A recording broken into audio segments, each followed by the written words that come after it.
வணக்கம் தமிழ் மக்களே.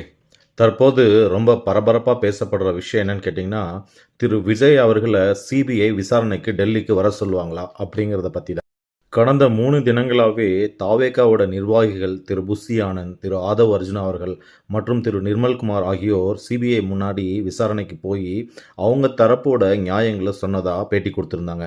எங்களோட தரப்பு ஆதாரங்கள் எல்லாத்தையும் சப்மிட் பண்ணியிருக்கிறோம். உண்மை வெளிவர வேண்டும். இது திமுகவோட திட்டமிட்ட சதி அப்படிங்கிற மாரியான அவங்க தரப்போடைய வாதங்கள எடுத்து வச்சாங்க. இந்த விஷயத்த பொறுத்தவரைக்கும் என்னோட கருத்து என்னன்னு கேட்டீங்கன்னா, இந்த சிபிஐ வழக்கோட புரோகிரஸ வச்சே நாம தெளிவா சொல்லிடலாம். இந்த சிபிஐ வழக்கு யாருக்கு சாதகமா அமையப்போகுது அப்படிங்கிறத. அதாவது திரு விஜய் அவர்கள் பாஜகவோட பி டீம் அப்படிங்கிறது உண்மையா இருந்துச்சுன்னா, இந்த சிபிஐயோட வழக்கு விசாரணை திமுகவுக்கு எதிராவே போயிட்டுருக்கும். ஒருவேளை தாவேகா கட்சியோ அல்லது திரு விஜய் அவர்களோ பாஜகவுக்கு ஆதரவாக என்டிஏ கூட்டணிக்கு வரல அப்படின்னா, சிபிஐ இந்த வழக்க தாவேகாக்கு எதிரா திருப்புறதுக்கும் வாய்ப்புகள் இருக்கு.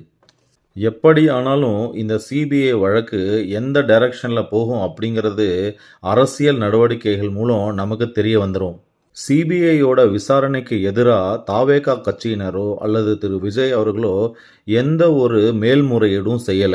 அல்லது சிபிஐ விசாரணை தேவையில்ல அப்படிங்கிற மாரி எந்த மாதிரியான ஒரு முடிவும் அவங்க எடுக்கல. இதிலிருந்தே அவங்க சிபிஐ விசாரணை தான் தேவை அப்படிங்கிற நிலைப்பாடுல தான் இருக்கிறாங்க அப்படின்னும், அந்த சிபிஐ யாருடைய கண்ட்ரோல்ல இருக்கு அப்படிங்கிறதும் எல்லாருக்கும் தெரிஞ்ச விஷயம் தான். என்ன பொறுத்தவரைக்கும் இந்த சிபிஐ வழக்கு தாவேகாவுக்கு சாதகமா தான் வரும். எதற்காக அப்படி சொல்றேன்னு கேட்டீங்கன்னா, பாஜகவோட முதல் எதிரி திமுக தான். அதனால தான். இதுல என்னுடைய கருத்து என்னன்னு கேட்டீங்கன்னா, திரு அன்புமணி ராமதாஸ் மாதிரி திரு விஜய் அவர்களும் என்டிஏவோட கூட்டணிக்கு போயி அவங்களுக்கு ஆதரவு தெரிவிச்சிடக்கூடாது அப்படிங்கிறது தான். வணக்கம் மக்களே.